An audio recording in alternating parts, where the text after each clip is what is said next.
So photography all started when I was very young. I was in church and they asked me to join this youth event. They gave me I remember it was a Canon 5DS Mark II. And what they asked me to do was take pictures of service. Now I was super nervous. I've never actually operated a camera before. So like the fact that they like trusted me to do such a task at church because like they used all the thumbnails from that service that was taken that day was, an incredible honor to have. So what I did was I went out there. They gave me the camera and manual, and they told me how to change the shutter speed. That was all they told me. It was like, oh, if it's moving fast, you scroll this up that way.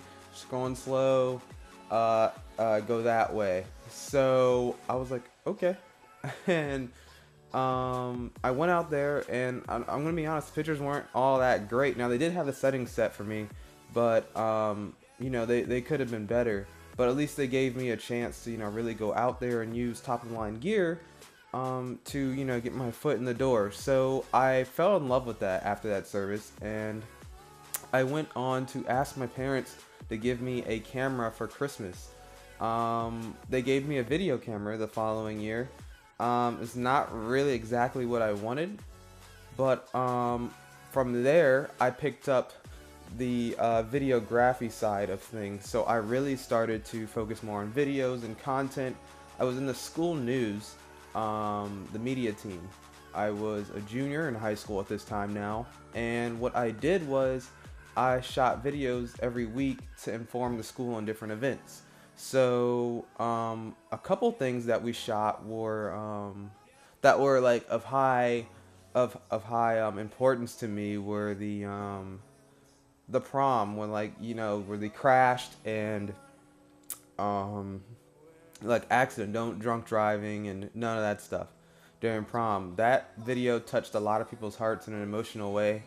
Um, and that was like the time where I could realize how powerful videos can be to somebody. If you have the right soundtrack and the right shots and all that stuff plays a part, and that really set me up to become a better videographer. So at the end of the year, I decided to go and get tested for the Adobe Premiere Pro CS6 certification, and I did. I got it, and I was 2 points away from perfect, which was a big honor. I think I was the first to ever do that, and for the school, and that was crazy.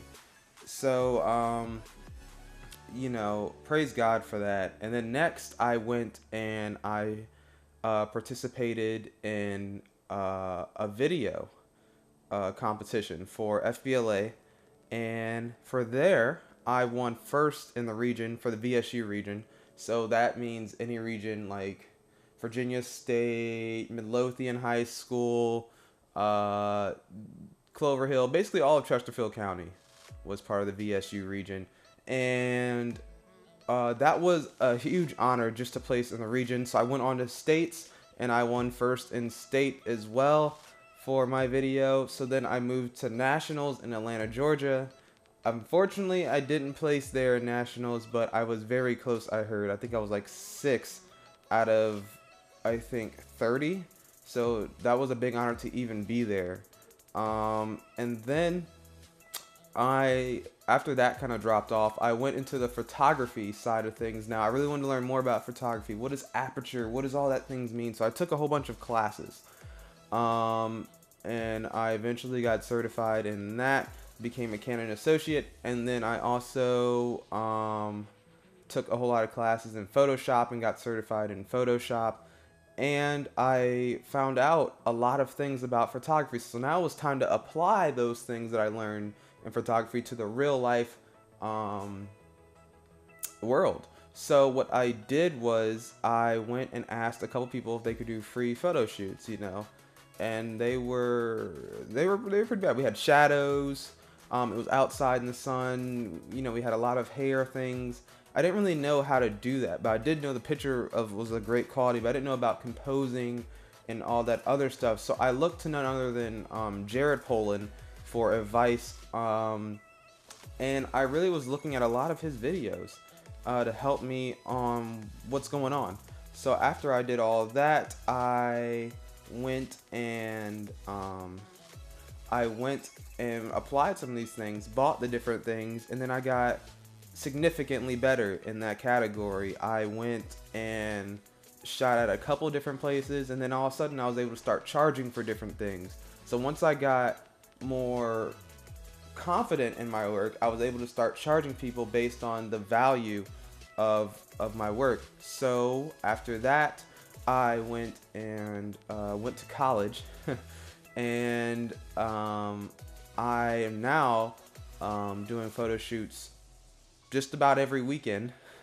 And also, I was able to partner up with a longtime buddy of mine, and we were able to start a business together. And that has also improved my food photography points. So another thing is what I learned about photography.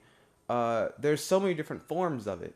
You can be a great wedding photographer, but be a horrible concert photographer. You can be a food photographer and do nothing with concert and wedding photography. There's so many different ones. And I was fortunate to have, to have training so I could be the jack of all trades in a couple of them. Lastly, I was, as part of that business, I was able to really expand like customer relations and really be responsible for editing the final pictures that the customer uses to send to different things and to print different things. Now, I have been certified, like I mentioned before, but it's a big deal when you're dealing with real life situations. So that is the biggest piece of advice I can really give is not only like it's great to have your certifications, it's great to have that knowledge. It is really good, but the whole point is to apply that knowledge farther out there, because taking the test and scoring well on the test has no comparison to when you're out there in front of a customer and they say, hey, the pictures you sent me, one of the files is corrupted and I can't view the picture, and that was your winning image for the whole set. So you got to really take into consideration on how to archive photos, copywriting photos, all that stuff I knew about, but I didn't have practice of it until I got here to where I had to join forces and make a business. And then me and that guy also collaborated on this video project for Campus Movie Fest, and we actually placed fourth in the overall videos and second in our division. And that was pretty good because they had a lot of submissions there, and the fact that we were able to get together and shoot a short film, we have something really going. Like he's a great director, and I'm a great film editor, and we just have this chemistry together. We just when we get together and we bounce ideas off of each other is great. And that's another thing I can say about photography and videography is get someone who almost has contrasting opinions with you, but who's also there to motivate you and push you. Like you want someone who can say, that wasn't good. Or like, hey, I don't know about such and such. You don't want someone that will always be on your side, like, oh, that was phenomenal, da da da. Get someone who's proud of you. When it's a good photo, they will admit it. It's a great photo, XYZ. But get someone, if you're off your game, you definitely want to make sure you are on par with that. So you want to get someone who can recognize that stuff and help you grow. And that's what I feel like me and him have. And that's the advice I can give as well, is make sure you have someone who can feed off of you. And if you can, have someone that's better than you. Someone who's had more years of experience so that you can feed off of them and you guys can grow together. And just because you have that many years of experience doesn't mean that the other person that just came up might catch on to something that you've never caught on to or looks at it different. Like that's what I like about photography and videography. It's an art form. Like what you do and what you say portrays onto so much stuff. And if I had to leave just leave the business entirety, I would like to have a nice portfolio of the things I've done, and that will stand alone. It's my interpretation of things. So that also goes into like viewpoints.